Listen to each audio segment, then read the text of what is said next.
aholida bu masalaga qiziqish bor. Hatto ko'p pul topgan odam ham boy bo'lmas ekan. O'zi muammo ota-onada. Oylikdan oylikkacha bu degani 0. Lekin qarz degan narsa bor, bu minus, manfiy. Sizda shunaqa statistika bormi? Qanchasi aytaylik doimo defitsitda yashaydi?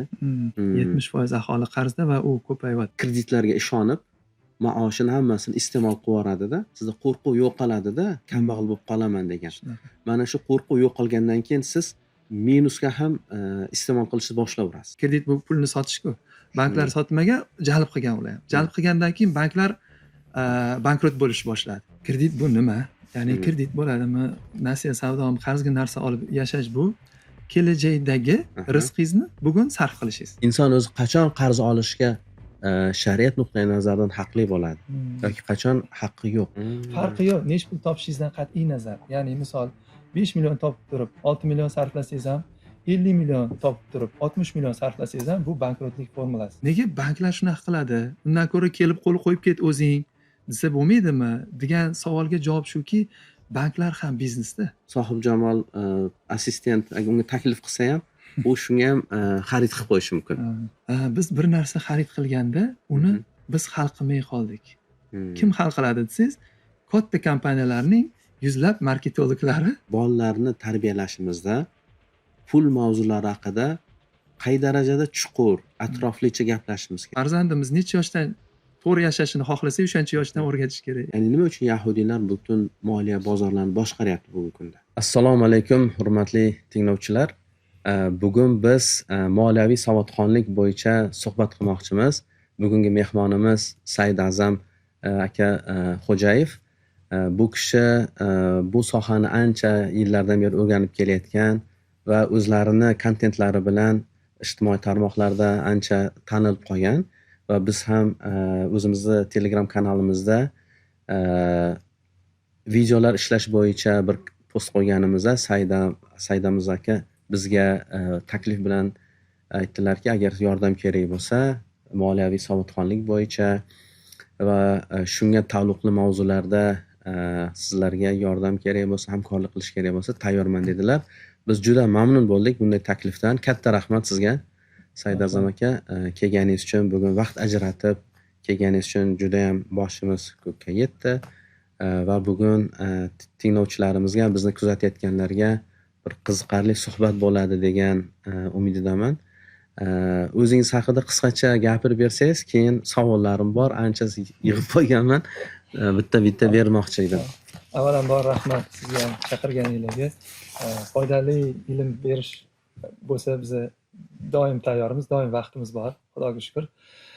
O'zim haqimda aytadigan bo'lsam, men o'zi tadbirkorman asli va yaqin yillardan beri, yaqin deylik 7-8 yildan beri moliyaviy savodxonlik bilan qiziqib va ijtimoiy tarmoqlarda shu bilimlar bilan bo'lishib kelyapman. O'zi og'riq o'zimda bo'lgani uchun, shuning uchun bo'lgan. Ya'ni men tadbirkorligimdan kelib chiqib yaxshi pul topardim. Yaxshi pul topgandan keyin bir vaziyat bo'lib qoldi. E'tibor bersam, ko'p pul topsam ham bir sim ham orttirmagan ekanman. Ya'ni bir narsa sotib olmaganman, aktiv deydi hozir bizning tilda. Aktiv yo'q. Topgan pulimni ishlatib yuborardim. Ya'ni oylikdan oylikkacha deydik-ku. Keyin shu insonlar bilan gaplashdim, internetda izladim, kitoblar o'qib, shunaqa ilm bor ekan, moliyaviy savodxonlik. Ko'pchilik moliyaviy savodxonlik deganda korxonaning moliyasi yoki davlatlarning moliyasi deb tushunadi. Aslida bu shaxsiy moliya. Shunday. Shaxsiy moliya degan alohida fan bor ekan. Biz bilmagan ekanmiz, hali ham ko'p joyda yo'q bu narsa. Personal finance alohida mavzuda. Shaxsiy moliya yoki oila moliyasi yoki nima, ro'zg'or yuritish desa bo'ladi. Shunaqa fan bor ekan va shuni o'rganishni boshladim va qarasam juda ham kerakli narsa ekan insonlarga. Hatto ko'p pul topgan odam ham boy bo'lmas ekan agar hamma pulni sarflab yuborsa. Shuning uchun hozir mana shu bo'lishib kelyapmiz, Xudoga shukr. Hammasi joyida. Juda yaxshi. Men bu mavzuga yanada nimaga qiziqdim? Endi yaqinda ijtimoiy tarmoqlarda biz ham kontent qilishni boshladik. O'zimda bir startap g'oyam bor. Shu startap g'oyamni amalga oshirish uchun avvalambor o'sha tarmoqdagi insonlar bilan bo'lishim keldi g'oyamizda va keyin buni ham taqdim qilamiz. Xudo xolasa bir kuni. Shu kontent chiqarish asnosida ko'rdimki, oilaviy budjetni taqsimlash, uni to'g'ri tasarruf qilishga taalluqli bo'lgan qisqagina videomiz 62 mingta prosmotr bo'ldi. Juda qisqa davr ichida. Boshqa videolarimizga ko'ra 10-15 karra ko'proq bo'ldi. Demak, aholida bu masalaga qiziqish bor. Va demak, qiziqish bormi? Demak, ularda shu qiziqtiryapti, dardi bor bu narsaga. Shunga bugungi birinchi savolimda aytmoqchi edimki, mana siz 7 yildan beri shug'ullanyapman dedingiz. Sizga murojaat qilayotgan bu oilalar, o'zimizda o'zbek oilalaridagi eng katta xato yoki bo'lmasa eng katta ularni dardi nimada? Pulni oylikdan oylikka yashab mana kelyapti. Jamg'armani yo'qligidami? Yoki bo'lmasa qarzga botib qolishdami? Yoki bo'lmasa investitsiyalar qilayotganda to'g'ri aktivlarni topolmayotganidami? Aynan qaysi sohalarda ularda xatolari yoki bo'lmasa muammolar ko'p kuzatilyapti? Muammolar aslida ko'p. Haqiqatan siz aytganingizdek, biz ham bitta video qilgandik. Nomi adashmasam farzandingizni millioner qilib tarbiyalang degan videomiz ko'p prosmotrlarga ega bo'ldi. Men kommentlardan bilaman-da odamlar dardlarini. Dardlar bir nechta. Agar farzandlariga keladigan bo'lsa, farzandlar ham qo'liga tushgan pulni ishlatib yuboradi, nima qilaydigan savol beradi. Keyin o'sha jamg'ara olmaydi. Ya'ni ishlatib yuborgandan keyin jamg'ara olmaydi. Aslida nimaga u farzandlar desa, bilamizki, farzandlar kim? Bu bizni ota-onani ko'zgusida aslida. Ota-ona nima qilsa, shuni qaytaradi farzandni. Copy deydi, inglizchada copy qiladi va ota-ona o'zini tarbiyalash kerak bo'ladi aslida. Va men o'zi bir yosh bolalarga darslik yozgandim moliyaviy sotqinlik bo'yicha va yozish mobaynida shunaqa joy kelib qoldi. Menga qarasam, uyga vazifa berishim kerak ularga. Uyga vazifani tekshirib olish kerak. Onlayn dars bo'lgandan keyin men tekshira olmayman. Ota-onasi tekshirish kerak dedim. Ammo ota-onani o'zida moliyaviy sotqinlik yo'q bo'lgandan keyin qanday tekshiradi dedikda. Va u darslikni biroz nomini o'zgartirdik. Oilaviy moliyaviy sotqinlik dedik. Farzandlarga kichkinagina videochalar bir 3-4 minut yozildi. Sababi yosh bolalarni diqqatini ushlash qiyin uzoq vaqt. Ko'p ushlab bo'lmaydi, 3-4 minut. Ota-onalarga esa 10-15 minutlik audio tayyorladik va ularga qanday qilib u mavzuni o'zi tushunib oladi va qanday qilib bolalarni uy vazifasini tekshirish haqida qildik. Demak, o'zi muammo ota-onada. Boyagi savolingizda ota-onamiz endi har xil sabablar. Bizda urflar bor, orzu-havaslar degan narsa bor. Orzu-havas bilasiz, chiroyli mashina, katta uy va yilga to'y, ya'ni 500 kishilik, undan ko'p kishilik to'ylar. Shu muammolarimiz bor, birinchi masala. Va shuning uchun biz orzu-havaslarimiz deb jamg'ara olmaymiz. Ko'pincha birinchi masala bu qarzda yashash. Oylikdan oylikkacha bu degani 0. Lekin qarz degan narsa bor, bu minus, manfiy. Ya'ni asosiy katta muammo minusda. 0 degili sal kamroq undan. Plus degili juda ham kam, ya'ni jamg'armasi bor, investitsiyasi bor. Shuning uchun qaysi muammo desangiz, deyarli hamma muammo. Said Azam aka, o'rtacha oladigan bo'lsak, 1000 ta oiladan shuni sizda shunaqa statistika bormi? Qanchasi aytaylik doimo defitsitda yashaydi? Pul yetishmovchilikda qanchasi aytgansiz qarzi ham yo'q, lekin shu bilan bir jamg'armasi ham yo'q. Va qanchasi, necha foizi qandaydir bir jamg'armaga ega? Endi menda aniq statistikasi albatta yo'q. Davlat saytlarida balkim bo'lishi mumkin, lekin men o'ylashimcha qarzlari taxminiy qarzlari ko'payyapti. Taxminiy 70% qarzda bo'lsa kerak, meni xayolimda, fikrimda. 70%. Odamlarning yozishiga qarab, gaplashishganimga qarab, 70% aholi qarzda va u ko'payyapti. Va bu narsa o'zi nafaqat bizga o'xshagan mamlakatlarda, men o'zim AQShda o'qiganman, magistraturada. Shunda diplom mavzum nimada bo'lgan? AQSh oilalaridagi jamg'arish muammosi. O'sha 2006-yil birinchi marta AQShda jamg'arish darajasi manfiyga tushib ketgan. Dunyoda eng ko'p jamg'aruvchi xalq bu yaponlar ekan, yaponlar, koreyslar, keyin nima bo'yicha jamg'arish eng pastligi bo'yicha AQSh, Amerika nimasi aholisi va uni sabablarini o'rganganman. American Dream bo'lsa kerak. Balki bu yerda ko'proq meni gipotezam shu ediki, Amerikada moliyaviy bozor juda rivojlangan. Odamlar shu kreditlarga ishonib maoshini hammasini iste'mol qilib yuboradida Hmm. va keyin yana undan tashqari kredit ham oladi Hmm. uni ustiga. Hmm. Shuni evaziga jamg'arish minusga tushib ketgan Shunaqa. degan gipoteza bor, lekin aslida unday emas ekan. Aslida aholining daromadlari juda stabil o'sganligidan aholi juda xotirjam bo'lgan. Hmm. Ya'ni daromadlarni stabil bo'lgandan keyin sizda qo'rquv yo'qoladida, kambag'al bo'lib qolaman degan. Shunaqa. Mana shu qo'rquv yo'qolgandan keyin siz minusga ham iste'mol qilishni boshlayverasiz. Hmm.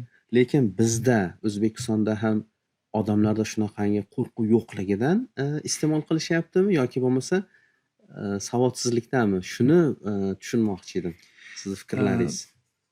Amerikaga ikki og'iz qo'shimcha qilsam, qo'rquv yo'q sababi o'sha stabil aytgansiz, lekin ammo iqtisodiy, moliyaviy inqirozlar keladi va AQShda birinchi bo'lib keladi. Bu inqirozdan oldingi holatida. Inqirozdan oldingi bu endi sikl deydi. shunday. 8 yil, 10 yil har xil holat bo'ladi va o'sha kattalardan bittasi 2008-yilda o'sib borib birdan to'xtadi va to'xtaganda nima bo'ldi? Ya'ni buni tushuntirishganda iqtisodchilar, siz eshitgan bo'lsangiz kerak, bu o'sha kreditlashib ketgan xalq, kreditlashib ketgandan keyin bu degani degan.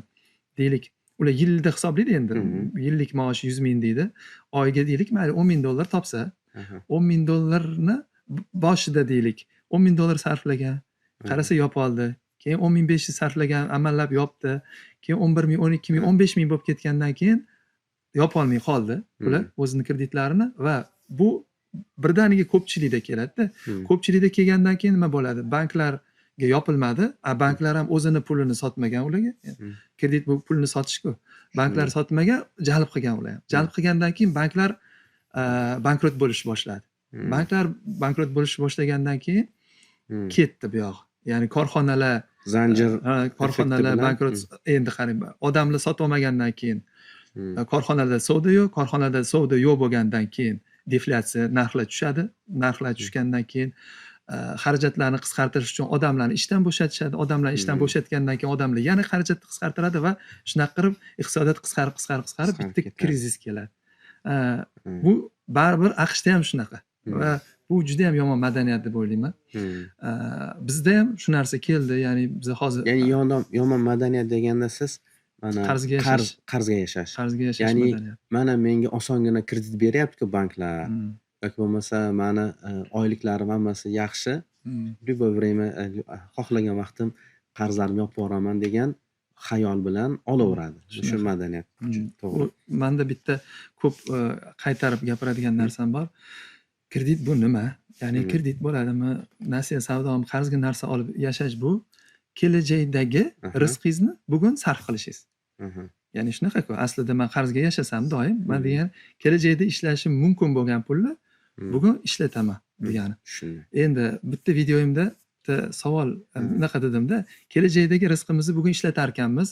Kim sizga kafolatlaydi kelajakdagi rizqingizni deganida bitta komment keldi. Siz endi dindan yaxshi tushunchaga egasiz va bitta yaxshi inson musulmon aytdiki, bizani rizqimizni Alloh taolo kafolatlagan dedi.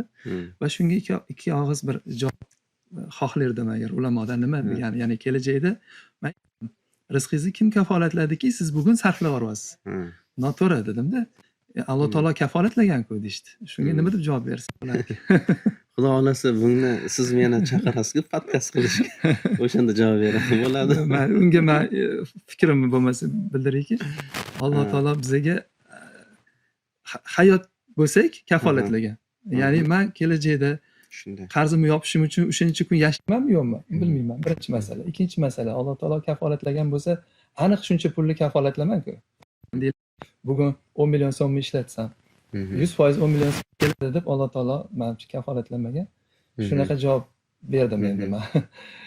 Endi mayli, sizga alohida beramiz savolni. To'g'ri. O'zi aslida bizga har qanday manfaat keltirgan narsa rizq hisoblanadi.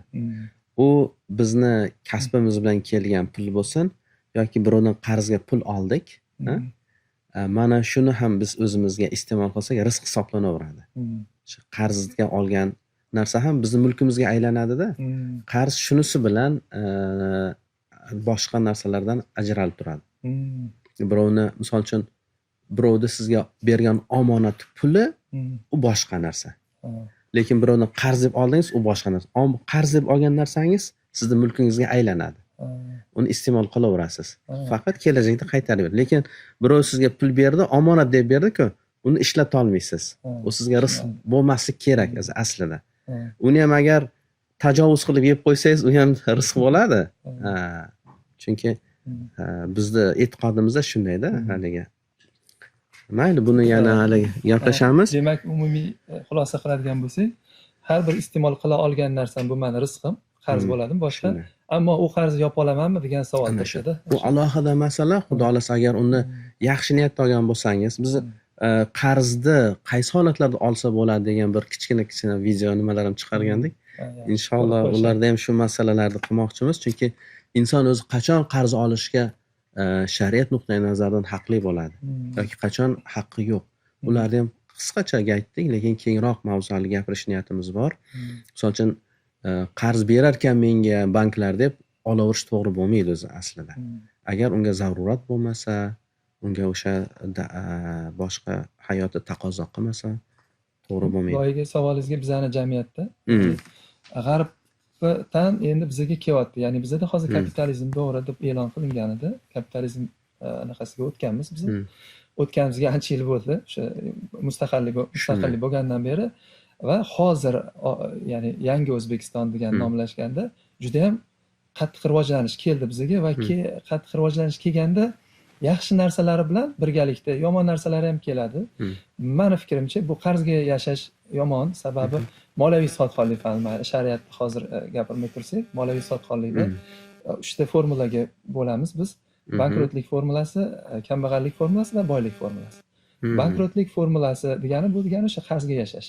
Ya'ni men daromadimdan xarajatlarimni ayirsam, barobar qarz chiqsa, ya'ni daromadim xarajatimdan kamroq. Shunda agar qarz chiqsa, bu yerda o'zi aslida defitsit chiqadi. Agar manfiy bo'ladigan bo'lsa, defitsitni qoplash uchun keyin u qarz oladi degan nima bor-da. Aslida birinchi qarz oladida, ko'pincha uni ishlatadi.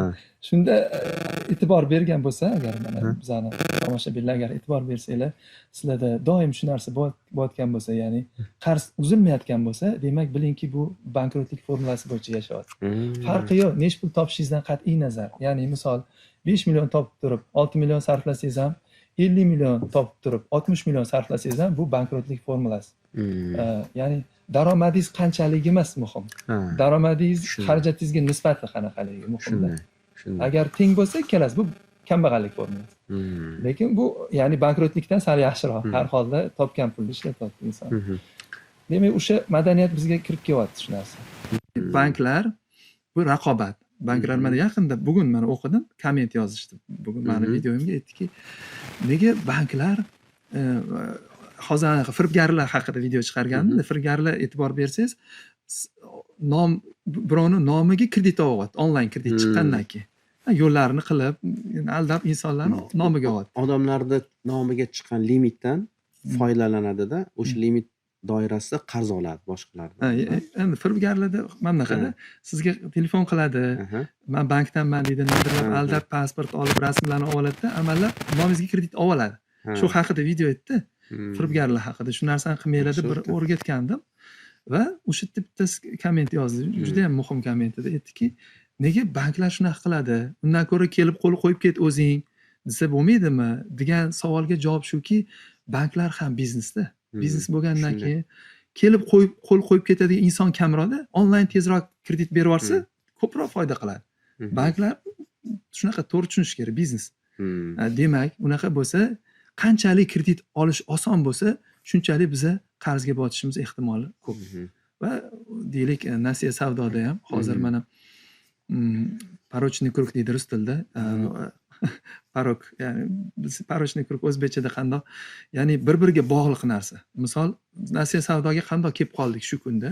Hozir e'tibor bersangiz, texnika magazinlariga kirsangiz, deyarli hammasida nasiya savdo. Nega desangiz, nasiya savdogacha nima bo'lgan? Kirardingiz, pulni to'lab olib chiqib ketardingiz. Keyin keldi bittasi nasiyaga berish boshladi. Qolganlarda savdo bor. Deylik, 10 ta do'kon, birinchisi berdi, qolganlarda savdo bor. Ikkinchisi berdi, savdo bor. Beshinchisi berdi nasiyaga. Oltinchisida savdo yo'q. Nega? Chunki xaridorlar, man pulni to'lamasdan turib olsam bo'larkanu deb bularga kirmay qo'ydi. Bular majbur endi nasiyaga berishga boshladi. Ya'ni shuni порочный kruг deydi. Ya'ni tadbirkorlardan so'rasangiz biz majburmiz deydi berishga. Endi tadbirkorlar ayblolmaysiz, majbur berishga. Lekin xaridorlar o'zini nafsini tiyish kerak-da va endi nafsda baribir. O'shani hozir gapingizda bir narsani aytdingiz, kelib qo'l qo'ymaydi dedingiz-ku. Ko'p qarz oluvchilar ayniqsa onlayn nimalarda ular ratsional qarzlar olishadimi yoki impulsli qarz olishadimi? Chunki bilasiz, marketingda shunaqa narsa bor, inson xarid qilayotganda borib ongli tarzda hisob kitobini qilib oladi yoki bo'lmasa kimnidir ta'sir doirasiga tushadi. Supermarketlarda aytaylik bir musiqani ta'siri doirasida ham nima qilib qo'yish mumkin. Yoki bir chiroyli sohibjamol assistent agar unga taklif qilsa ham, u shunga ham xarid qilib qo'yishi mumkin. Bu yerda qarz olishda ham shunaqa narsa bormi? Albatta. Ya'ni kimdir kuchli reklama qilsa bu juda katta og'riqli mavzu o'zi aslida. O'sha supermarketlarga kirsak, bir nechta anaqalar bor, o'zlarining texnikasi bor sotishga deylik.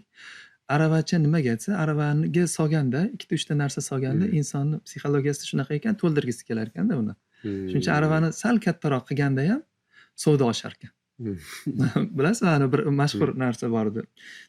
Zubnoy pastada hech savdoni oshirish olmaganda marketolog kelgan, tez oshirib bergan. Nimaga aytsa, siqqanda sal teshigini kattaroq qilganda ko'proq chiqishni boshlagan. Ko'proq sarflayvergan.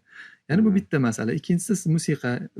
Endi musiqa qanchalik ta'sir qiladi bilmadim, lekin hidlar bor ekan. Ishtahani ochadigan. Och qoringa kirmagin deydi. Ya'ni ba'zi tavsiyalar bor, savdoni ko'p qilib qo'ymaydigan tavsiyalar bor. Deylik, mana arava olma, ro'yxat bilan kirgin, ro'yxatdan chiqib ketmagin, to'q qoringa kirgin, shunaqa maslahatlar bor supermarket. Endi bu kichkina supermarket mavzusi, lekin aslida mana bir xulosaga kelganmanki, biz bir narsa xarid qilganda uni biz hal qilmay qoldik. Kim hal qiladi desangiz, katta kompaniyalarning yuzlab marketologlari sizni xaridingizni hal qiladi. Mana siz bilan o'tiribman, shu kostyum shim kiydim. Shu kostyum shimimni olishimda o'zimni xohishim qanchalik ekan deb o'ylayman-da o'zim. Ta'sir bor. Ya'ni birinchi marketologlarniki, marketologlarning ketidan jamiyatniki, jamiyat ta'sir qilgandan keyin men kostyumda o'tiribman. Lekin men videoga chiqqanda chiroyli kiyinib kostyumda o'tiribman, lekin uyda oddiy futbolka kiyib, kerak bo'lsa o'tbatiga dog' tegsa ham o'tiraveramiz, lekin kameraga bunaqa chiqa olmaymiz. Bu chunki jamiyatda ta'sir bor. Savdoda ham shunaqa, hamma olgandan keyin ya'ni ijtimoiy bosim bu yerda ham bor deysizda. Ya'ni xaridlar qilishimizda, xaridlarga kuchimiz yetmasa qarz olamiz, bu hammasi bir-biriga bog'liq masalalar ekan. Juda yaxshi. Bitta savol bersam yana shu yerda bola mavzusida gapirdingiz-ku. Shu yerda so'ramoqchi edimki, mana bolalarni tarbiyalashimizda pul mavzulari haqida qay darajada chuqur, atroflicha gaplashishimiz kerak yoki umuman gaplashishimiz kerak emasmi bolalar bilan pul mavzusida? Chunki biz uchun bu qiziqda haligi. Hop, bu yerda bizni fandagilar, moliyaviy soatxondagilar bir ovoz bilan albatta gaplashish kerak, samimiy gaplashish kerak va iloji boricha qancha yosh paytdan gaplashsa shunchalik yaxshi. O'zimni misolimni keltirsam, men yoshligimni eslayman. Pul bilan meni munosabatim yoshligimda, kichkinaligimda esimga tushib, bitta epizod esimda qolgan bir umrimda. Pulli rezinkasini ko'rganman. Onamlarda qo'llarida pulli rezinkasini ko'rdimda, bu nima dedim. Bilmayman, pulli rezinka. O'g'lim hali yoshsan bu narsani bilishga deganlar. Bor yo'q pulli rezinkasi. Savol berdim. Va natijada deng 7-8 yil oldin men bildim moliyaviy soatxonlik degani, hozir men 43 yoshda bo'lsam, 35 yoshimda bildimki, moliyaviy soatxonlik fani bor ekan. 35 yoshgacha men kambag'allik formulasida yashaganman. Ya'ni bor pulimni sarflab yuborganman. Endi 35 yoshgacha shunaqa yashashni xohlamasak, farzandimiz necha yoshdan to'g'ri yashashini xohlasak, o'shancha yoshdan o'rgatish kerak. Ya'ni pul haqida bildimi, ya'ni pulligini bildimi, pulni ilmini o'rgatish kerak to'liq. Hozir nima qanday o'rgatish kerakligi cho'zilib ketadi video, lekin pul haqida aniq gaplash kerak. Muammolar ham iloji bo'lsa gaplashish kerak. Endi ba'zi narsalar aytilmasligi mumkin. Otasi qancha daromad topadi, qancha xarajat qiladi, lekin ba'zi muammolar bo'lsa tushuntirish kerak farzandlarga. Albatta. Tushunarli. Shu orada misol uchun bitta bizni kuzatuvchilarga qanaqadir maslahat berasizmi? Bolalarni qanday bir maslahat haligi ta'sir qiladigan yoki ko'p og'riqlarni oldini oladigan bir qanaqadir. Endi man o'zi har doim gapirib kelaman, yana qaytaraman. Do'stlar, albatta farzandingiz pul haqida so'radimi, iloji boricha bilganingizni ayting. Mabodo bilmasangiz, mana hozir oddiy sun'iy intellekt ham to'g'ri javob beryapti. Moliyaviy sotqinlikdan umuman savol bersanglar bo'ladi.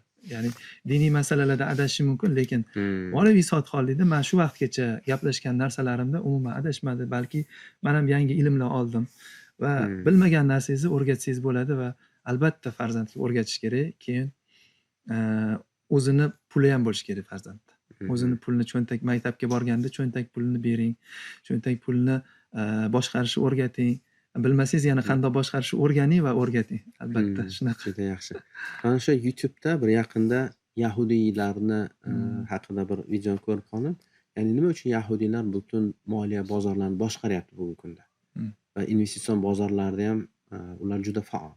Shu yerda aytilgandiki, ular bolaligidan shu investitsiya qilishni o'rgatadi. Jamg'arma qilishni o'rgatadi deb.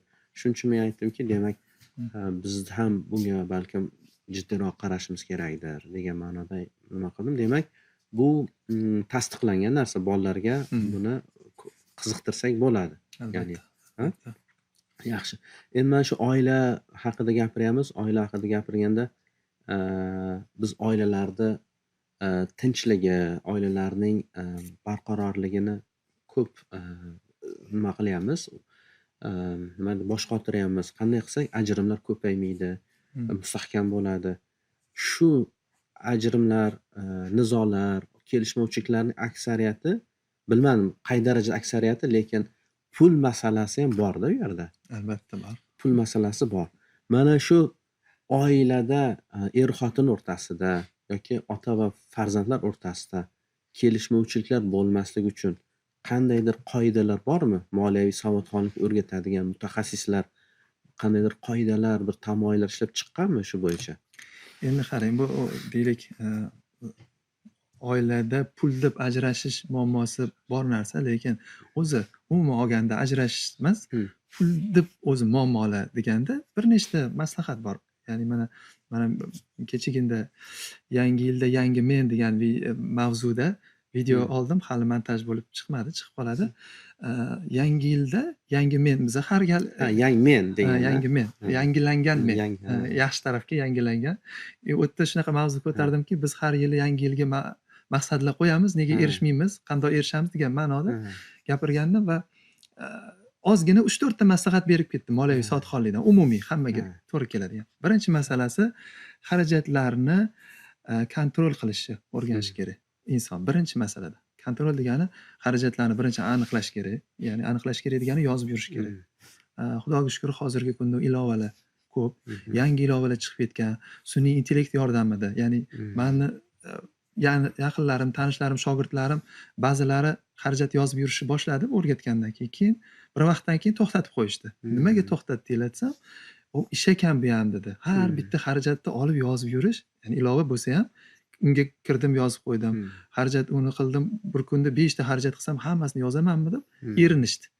Shunga yechim ham qilib berdi sun'iy ong orqali. Hozir mana yaqinda biz angel investorlarning yig'ilishida yani chiqib reklama qildida, o'zini bitta hisobchi AI degan nom. Hisobchi AI. Nom eslab qolinglar. Hisobchi AI, o'shani yuklab olishga maslahat beraman.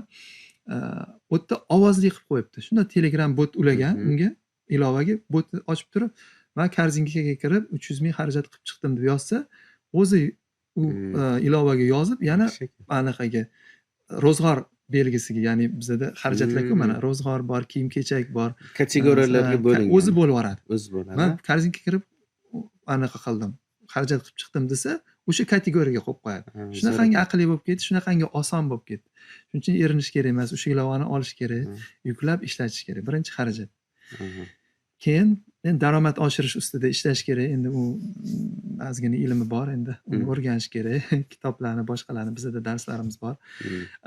Keyin pulni jamg'arish. pulni jamg'arishga bitta kichkinagina maslahat. Mhm. Hozir shu videodan maksimalni foyda olishni olmadi inson. Albatta, hamma maslahatlaringiz bo'lsa Eng e, osoni beraver. bittagina eng osoni va kuchlisi ishlaydigani bu oldin o'zingga to'la degan qoida bor. Ya'ni o'zingga to'la degani nima degani? Biz pul keldi uyimizga. Oylik bo'ladimi, kunlikmi deylik. Ba'zi insonlarda kunlik, sartaroshlarda, taksi haydovchilarida har kunlik, kimdirda oylik, kimdirda bilmadim, tadbirkorlarda umuman. Kelishi bilan uyga pul 10% ni olib qo'yiladi. Ya'ni o'zingga to'la degani biz kimga to'laymiz? Unga kiyimga to'laymiz, doriga to'laymiz, svetga, suvga to'laymiz, magazinchi g'aybullaga to'laymiz. Qolsa olib qolamiz. Hamma shunaqa niyat qiladi. Ortsa men jamg'araman deydi, ammo ortmaydi. Sababi boyagi bizani nafslarimiz bor, orzu-havaslarimiz bor. Ozgina ortib qolsa, "Ke, shuni ham olay" deydi. Impuls xarajatlarimiz o'sha. Agar boshida kelganda o'zimga to'lasam 10%. Bu 10% katta pul emas-da. O'zi aslida ko'proq bo'ladi, lekin 10 olib qo'ysa, keyin ishlataversan. Lekin ishlatib turib keyin olaman desa bu ishlamaydi. Demak, boshidan bizni kuzatuvchilarga aytayamizki, mana mutaxassis Said A'zam aka bizga aytyaptilarki, maosh oldingiz yo bironta daromad keldimi, darhol o'zingizni kelajagingiz uchun jamg'arish uchun 10% ni olib qo'ying. 10 million maoshingiz bo'lsa, 1 millionni asta olib qo'ying va 1 millionga tegmang. Sizga bu zaxira bo'lib, jamg'arma bo'lib va uni keyin investitsiya qilishni taklif qilasiz. Va oxirgisi o'sha boyagi maslahat bilan jamg'argandan keyin investitsiya qilish kerak. Birinchi jamg'arish investitsiyagacha o'rtadagi narsa bor. Ya'ni moliyaviy xavfsizlik yostig'i degan tushuncha bor. Ya'ni bizda har xil holat bo'ladi. Kasbimizni, ya'ni boshqa ishxonaga o'tmoqchimiz yoki bir ishdan bo'shab biznes boshlamoqchimiz. Nega boshlamaymiz? Qo'rqamiz. Hozir men bo'shab qo'ysam pulim qolmaydi, qo'rqaman. Shunda xavfsizlik shu. Ya'ni bir o'zi 6 oy bo'lsa yaxshi deyshadi. 6 oylik xarajat. Xarajat nima? Xarajatni yozib yursagina biladi inson qancha xarajat qilayotganini. Xarajatini bilishda, deylik 10 million bir oyda xarajat qilyapti. 6 oylik xarajatni 6 ga ko'paytiradi, 60 million qiladi. Buni moliyaviy xavfsizlik yostig'i deydi. Buni o'sha yoki yostig'ining tagida yoki seyfda yoki bankka qo'yib qo'yadi. Endi bankka foizsiz yacheykalarga qo'yib qo'ysa bo'ladi. Va shu tursin u pul ko'rinishida mabodoga ishlatadi. Undan ortganini investitsiya qilish kerak. Investitsiya qilishni ham endi o'rganish kerak. Juda yaxshi maslahat. Bu ham o'zi nimamizda bor edi-yu, bu aytish kerak ekan. Chunki o'zim guvohi bo'lganman, juda ko'p tanishlarim og'ir sharoitda ishlaganda, nimaga ketmaysan? Senga shu stress zarilmi deganimda, hozir ketsam men qiynalib qolaman, moliyaviy xarajatlarimni qoplolmayman. Majburman shu yerda ishlashga deb javob berishgan.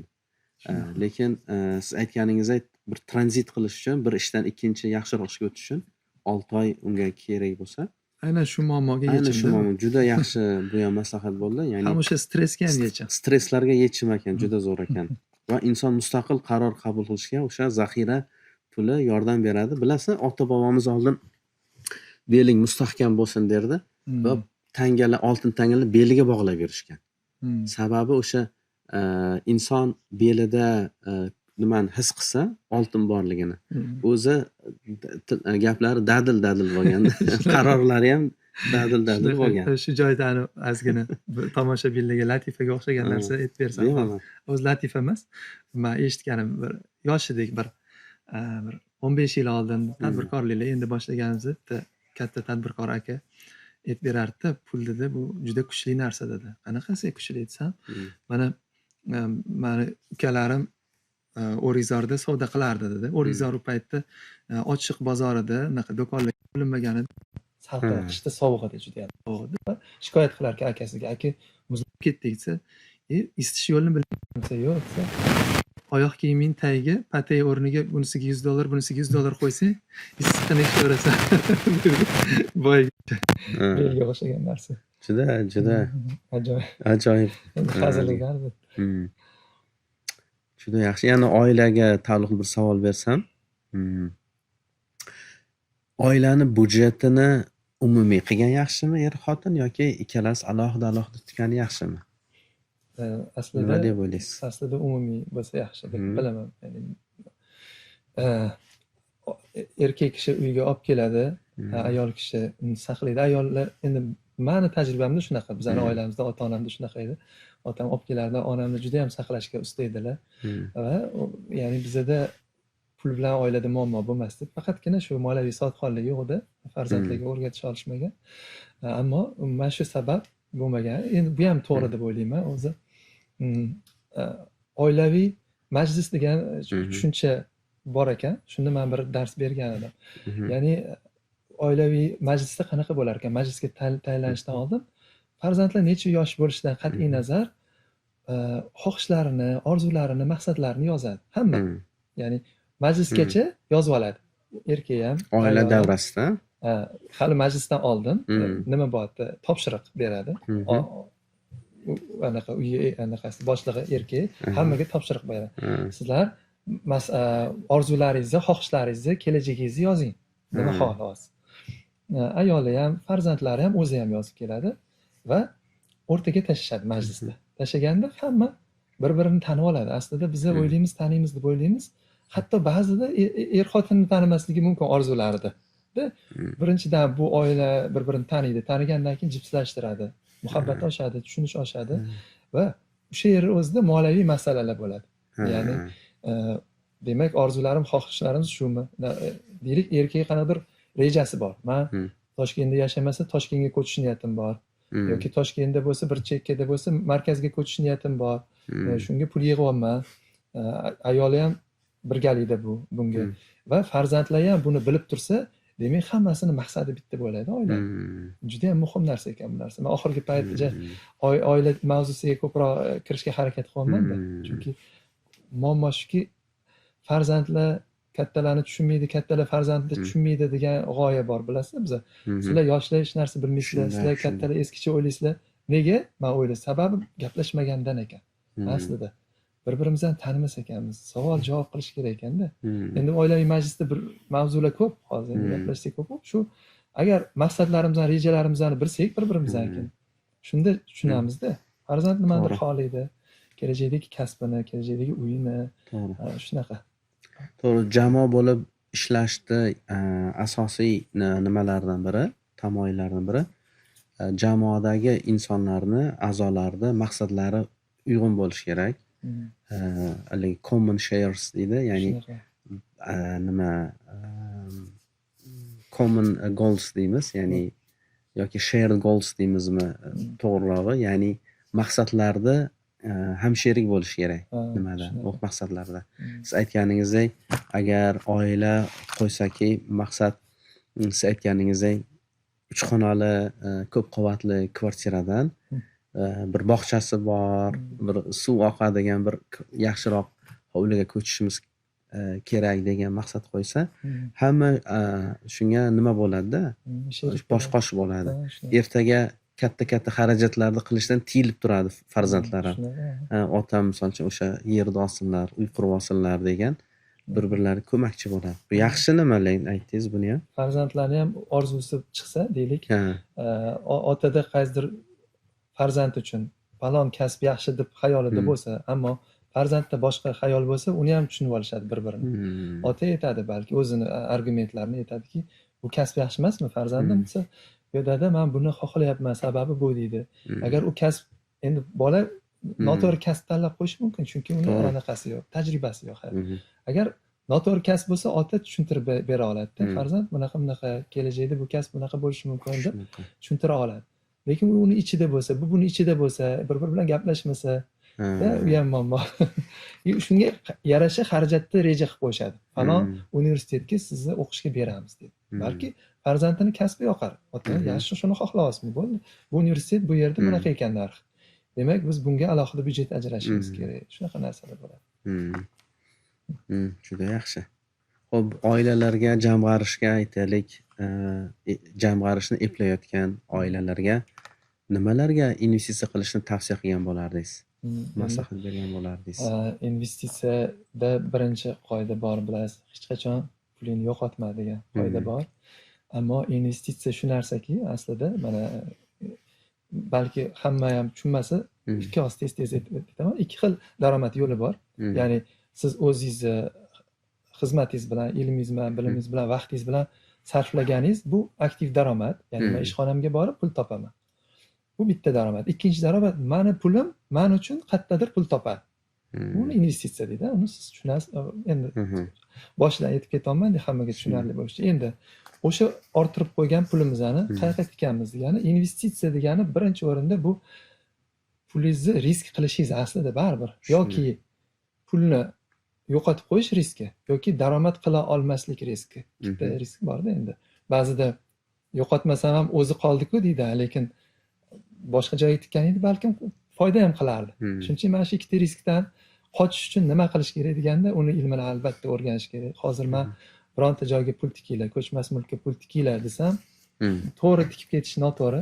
Ya'ni uni o'rganish kerak. Ko'chmas mulkda nima noturar, turar joy, uni rayoni qayerda, uni kvadraturasi qanday bo'lishi kerak, nima bo'lishi kerak, hammasi aniq o'rgangandan keyin pul tikiladi bunga. Endi bu kattaroq puli borlar tika oladi uyga. Endi kamroq pul bilan har oy deylik, men 100 ming so'mdan pul tikmoqchiman desa, unga bir nechta variantlar bor. Bizada endi o'zini halol investitsiya deb e'lon qilishgan. Endi uni tekshirib olishadi. Baribir Iman Invest degani bor.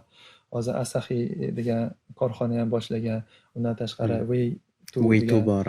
Ya'ni bir nechta hozir chiqyapti birin-ketin. Katta mas'ul, o'zingiz ham ishtirokingiz kamroq o'rganasiz, lekin baribir shuni o'rganish kerak deyman. Har doim ehtiyot bo'laman. Men chunki javobgarlik olmayman. Ya'ni siz pulingizni investitsiya qilganingizda siz to'liq javobgarlik o'zingizga olishingiz kerak. Said Azam yoki Aljon aka maslahat bergani uchun emas. Men joylarini aytaman, qayerga tiksa bo'ladi. Lekin o'sha yerga tiking demayman, sababi o'rganish kerak. O'sha Iman Invest ham ilova orqali pul tikiladi. Endi ilovaga kirganingizda shartnoma tuzasiz. Shartnoma bo'ladi albatta. Bu shartnoma bir 20 barobar bo'lishi mumkin. Men bilmayman. Men u yoqqa o'zim sarmoya kiritmaganman. Menda cheklarim katta bo'lgani uchun imkonim bor boshqa joy. Va erinmasdan o'qish kerak-da shuni. Shunga yarim soat vaqt ketar, balki 1 soat ketar, lekin bu sizning pulingiz. Sizning pulingiz bilan o'sha risk boyagi pul yo'qotish yoki pulni kam daromad qilib qo'yish yoki daromad qila olmaslik riskidan qochmoqchi bo'lsa, albatta o'sha shartnomani o'qish kerak. Har bitta detalni o'qish kerak. Mos keladimi, yo'qmi? Keyin o'sha shariat ilmi bilan solishtirib olib, ulamolardan so'rab, bemalol investitsiya qilsa bo'ladi. Mana shu shartnomani o'qish kerak dedingiz-ku, Said Azam aka. Mana shu yerda o'zida bitta savol tug'iladiki, bu shartnomalarda bunaqa 20 betlik shartnomalarda o'zim ham gohida o'qisam qiynalaman. Sababi murakkab tuziladi. Juda undan tashqari bu shartnomalarni umrimizda 1 marta, 2 marta o'qiganimiz uchun gohida uni qonuniy oqibatlarini tasavvur qila olmaymiz-da. Shuning uchun odamlar odatda tajribali odamlardan maslahat so'rashadi. Bu moliyaviy savodxonlikda to'g'ri qabul qilinadimi shu narsa? Misol uchun Iman shartnomani hatto ko'chmas mulk olayotganda ham e'tibor berganman. Juda ko'plar katta mulklarni oldi sotishda ham faqat shu summani qaraydi, boshqani qaraydi, lekin punktlardan hammasini o'qib chiqishmaydi. Bu ham moliyaviy savodxonlik nimasiga zid emasmi? Shartnomalarda. Ya'ni qanchalik ko'p moliyaviy savodxon bo'lsangiz, shunchalik yaxshi o'qiy olasiz. Men hozir aytolmayman, to'g'ri o'qinglar dedim. O'qigan bilan tushunmasligi mumkin. Hop, qaysi joylarga e'tibor berish kerak desa? Ana shularni haqida gapirib bersangiz. Ikkita joyga e'tibor, mayli, hammasiga e'tibor bermasa ham, investitsiya qilganda bizda muddat bo'ladi va daromadimiz foiz bo'ladi, taxminiy. Endi shariat ilmi bo'yicha taxminiy bo'ladi, chunki aniq bo'lsa unda ribo bo'lib qolish ehtimoli bor. Shunga taxminiy deylik, Iman Invest 20 necha foiz deyapti. Hop, bu nima degani? Hop, yillik deyapti. Yillik tushuniladi. Yillik 25% deylik misol uchun. Hop, men yillik tikdim 25% dan. Endi 1 yil o'tdi-da, men pulimni qaytarib olmoqchiman. Endi shartnomada nima yozilgan? Men qaytarib olsam, menga necha kunda berasizlar? Va kechiktirgan kuningizga daromad hisoblaysizmi, yo'qmi? Ya'ni menga bermayapsiz, pulim ishlayapti. Pulim ishlagandan keyin daromad qilyapti. Daromadni bo'lishasizmi, yo'qmi? Bu bitta masala. Bo'lishi mumkin. Ba'zida 2-3 oygacha cho'ziladi-da. 3 oy deyishi mumkin. Bir o'qiganimda 3 oy deb eshitilgandi. Xulomga eslolmayman. Hozir o'shancha o'qinglar.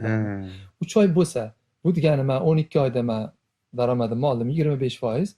Yana 3 oy cho'zilsa, demak 15 oy bo'lyapti. Demak, men 15 oyga bo'lishim kerak boyagi 25. Demak, daromadim kamayadi. Ya'ni daromad qila olmaslik riski shu yerda bor. Ya'ni shunaqa, endi bu detallarda. Kirib Ya'ni ketaveradi. qancha daromad qila olishingiz faqat raqamlar emasda, ya'ni ular aytgan raqam bo'lmasligi ehtimoli borda. Ular rost gapiradi, lekin oxirigacha gapirmaydi deydi-ku. Shunda men hozir Iman Investga hech qanaqa anaqa qarshiligim yo'q. Unaqa qiladi deb ham bilmayman, lekin shuni o'rganish kerak. Shunaqa detallari borda, muddatini bilish kerak, pulni qaytarib olish. Keyin yana bitta narsa, qanchalik u o'zi umuman bu kompaniya ertaga yopilib ketadi, yopilib ketmaydi, yopilib ketib qolsa nima bo'ladi? Shunaqa narsalar shartnomalarda bo'lishi kerak. Ya'ni birdaniga to'satdan yopilsa nima bo'ladi? To'g'ri, sherikchilikda zarar foydaga ham sheriysiz, lekin bu yerda qanaqa bo'ladi? Shunaqa narsalarga e'tibor berish kerak. Juda yaxshi. Endi o'zi savollarim yana 3-4 ta bor edi, lekin bitta bermoqchiman. Vaqtimiz ham vaqt bo'lib qolibdi. Savolim shundan iboratki, mana o'zimda ham yaqinda bu savolni so'rashdi.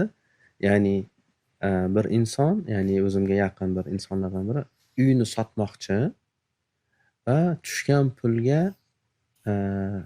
qaysi bir biznesga pul tikmoqchi. Men bundan qaytardim, chunki u biznes risk bilan bog'liq. Qaytardimki, aytdimki, bizda o'tgan ulug'lardan bir maslahat qolgan, nasihat qolgan. Hovlini hech qachon sotmagan. Sotadigan bo'lsang, albatta yaxshiroq hovlini evaziga uni puli doimo ko'chmas mulkka o'tsin.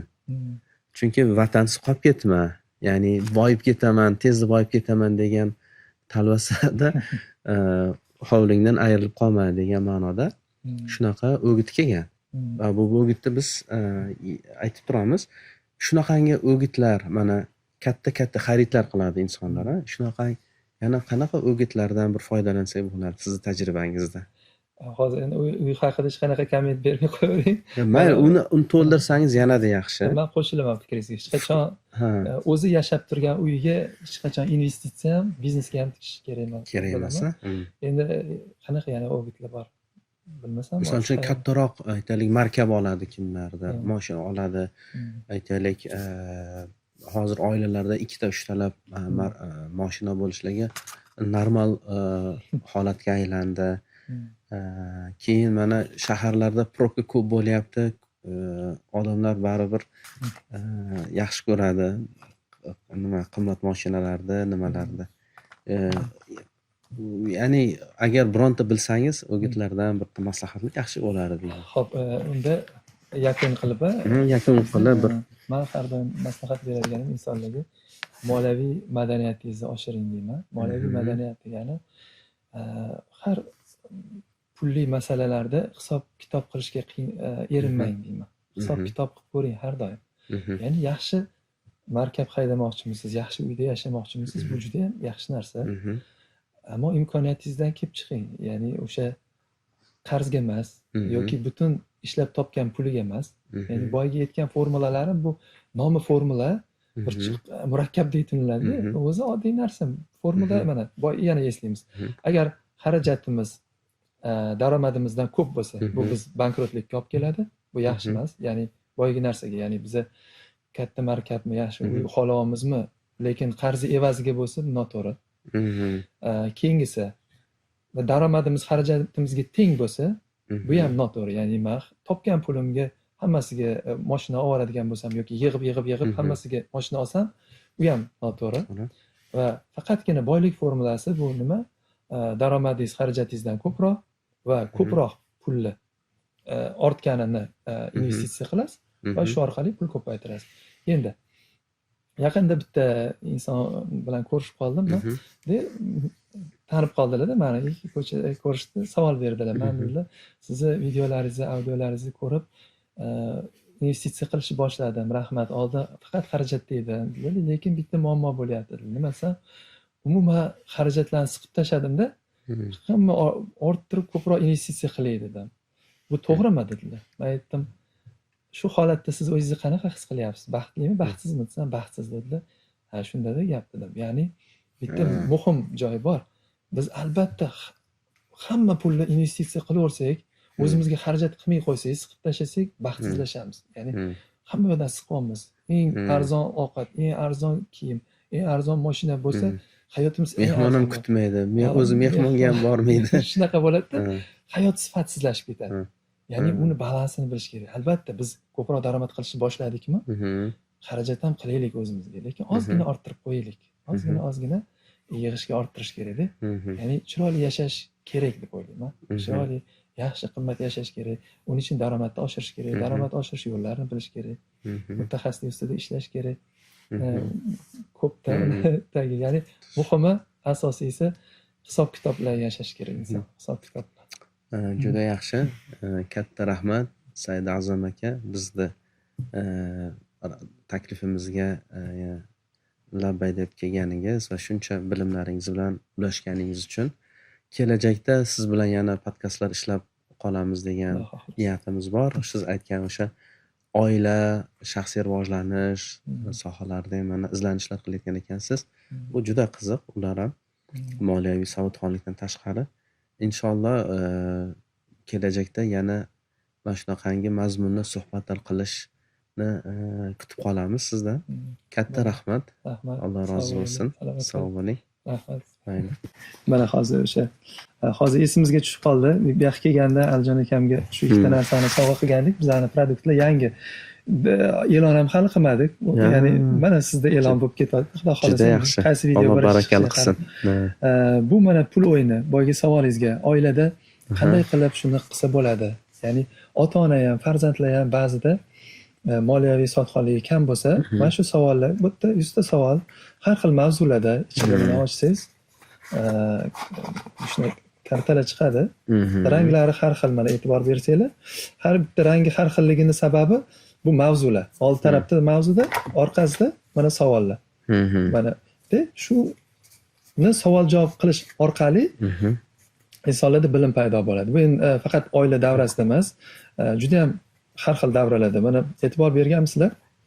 Choyxonalarda o'tiramizda, keyin choyxonadan uyga kelganimizda nima haqida gaplashganimizni ham bilmay qolamiz-da. Lekin manfaatli bo'lish uchun choyxonada mana ovqatlanib bo'ldik, yarim soat, 1 soat kelinglar, vaqt ajratinglar, bir savodxon bo'laylik desa, shu choyxonada kimdir qaysidir mavzuda yaxshi tajribasi bor. O'zining tajribasi bilan bo'lishadi. Bu yerda oddiygina savollar, hayotdan olingan hamma savollar o'zining tajribasi bilan bo'lishadi-da. Bir savol tushibdi. Boshqa insonlarning ochiqchasiga xayriya qilishiga nisbatan qanday fikrdasiz? Ya'ni ba'zilar o'ylaydiki, mana falonchi ochiqchasiga shuncha ko'rsatib xayriya qilyapti.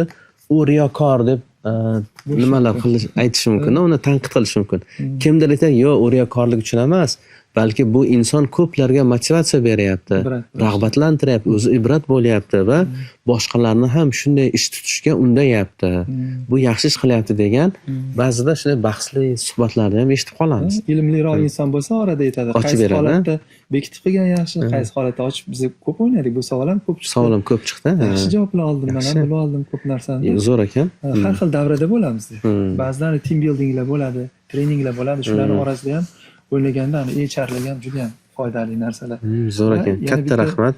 Davrada o'tirganimizda xulosa beringlar endi o'yin haqida, hali men e'lon qilmadim-da, buni MVP qilgan edik buni ham, va nima xulosa desam, men bir 10-15 yildan beri tanigan do'stimni ko'proq tanib oldim. Ichidagi fikrlarini, moliyaviy sodxonlik bo'yicha fikrlarini ham bilib oldim. Ya'ni inson bir-biri bilan sherik bo'lmoqchi bo'lsa, o'shani dunyo qarashini bilib olar ekanda, tushadimi u inson yoki yo'q. Ya'ni juda ham boshqa joylar, foydali joylar. Hali shu o'ynash kerak deb o'ylayman. Juda ham yaxshi ekan. So'zimni boshida startup g'oyam haqida gapirdimmi? Inshaalloh shu ustida ishlayapmiz. Ya'ni sheriklik platformasini yaratish. Bu tomonda tadbirkorlar, sarmoyaga muhtoj bo'lgan, bu tomonda oilalar. Ya'ni jamg'armasi bor, bularga pul kiritmoqchi. Sheriklik asosida yo muzoroba asosida. Biz shuni to'g'ri yo'naltirishga yordam beramiz. Va buning uchun mana bu tadbirkorlarda ichida oilalarda pullarni boshqaradigan tadbirkorlarda, tijoratchilarda ularning ichidan ishonchlisi, omonatdorini va ishni ko'zini biladigan uddaburonlardan tanlashga bizda qanaqadir nimalar ehtiyojimiz bor. Ya'ni ular qanday qilib bilib olsak bo'ladi. ularni niyatini, ichidagi xarakterini. Mana shunaqangi demak ular bilan ko'proq muloqot qilib tursak, savol javob qilib tursak va bizga bu due diligence degan narsa borda. Har bitta moliyaviy oldi berdi qilishdan oldin narigi tomonni, siz pul kiritmoqchi bo'lgan tomonni tekshirishingiz kerak. Taftish qilishingiz kerak, o'rganishingiz kerak. Uning uchun muloqot ko'p bo'lishi kerak. Mana biz o'zim investitsiya sohasida ishlaganligim uchun bitta loyihaga pul kiritmoqchi bo'lsak, ba'zan 3-4 oydan, ba'zan 2-3 yilgacha cho'ziladi. O'sha jarayon, ya'ni o'rganish jarayoni. Keyin biz qachonki dilimiz unga ishonch hosil qiladi, demak bunga pul kiritsam bo'ladi degan ishonch paydo bo'ladi, keyin pul kiritamiz. Bunga alohida qilamiz. Sizlar kerak intervyu qaysi biznesga pul tikish to'g'ri degan mavzuda qilsak bo'ladi. Inshaalloh uni ham qilamiz. Bu ham juda yaxshi ekan. Katta rahmat. Ikkinchisi mana shu kitobimiz bu. Mana hayot balansi deb nomladik. Ya'ni siz hayotingiz muvozanatda bo'lishi uchun nima qilish kerak? Unda hayotimizda sohalar bor, jabhalar bor. Mana qilganmiz. Bu yerda jabhalar deylik, mana 8 taga bo'lganmiz. Sog'liq, oila, moliya, ish, do'stlar, dam olish, shaxsiy rivojlanish va hayot ma'nosi. Ya'ni bizning hayotimiz shu sohalardan iborat. Va qaysidir sohada muammo bo'lsa, qolgan sohalarga ta'sir qiladi va hayotimiz muvozanatda bo'lmaydi. Xuddi o'zimizni xuddiki baxtsizdek his qilamiz. Nega? O'zimni o'zi olib qaraganingizda hamma narsa yaxshiga o'xshaydi, lekin nimadir bezovta qilyapti sizni. Shunda nima ekan deganda chetdan o'zingizni o'sha taftish qilish, ya'ni diagnoz qo'yish. Diagnoz borib biz analiz topshiramiz doktorlarga, diagnoz qo'yadi, analiz top. Bu ham analiz topshirish uchun kerak. Ya'ni chetdan o'zini hayotiga qarash uchun mana shu endi bu yerda ko'proq faqat moliya emas, shaxsiy rivojlanish mavzusida. Boyagi mana kuzatuvchilar agar olmoqchi bo'lsa, qayerdan oladi bu kitobni? Buni ham xudo xolasa bizda endi saytimiz bor, saytda qayerda olsa bo'lishligini aytaman. Saytda FinUpG, ya'ni FinUpG upgrade degan so'zdan olingan. FinUpG sayt yozib qo'yarsizlar montajda. Va o'sha yerga kirsa, qayerda borligini o'zi Yandex Market bilan Uzum Marketga qo'ygan. Buni qo'yganmiz, buni hali endi qo'yamiz. Buni endi bosmaxonaga buyurtma berdik. Yil oxirigacha chiqadi deb va'da qilishgandi, chiqib qoladi. Bu chiqib bo'lgan va Kanstik degan do'stlarimizning Kanstovar tarmoq magazinlari bor, do'konlari bor. Bir nechta 10 tadan oshiq bo'lsa shahar o'zida. O'sha yerga ham buni xudo xolasa nima qildik, shartnoma qildik, qo'yib qo'yamiz keyingi haftalarda. O'sha yerlardan olsa bo'ladi. Ya'ni yoki internet magazindan yoki shunday oddiy. Juda yaxshi. Shunaqa. Juda yaxshi. Katta rahmat. Sog' bo'ling. Juda ajoyib qo'shimcha bo'ldi suhbatimizga. Va sizlar bilan yana keyingi videolarda ko'rishguncha xayr.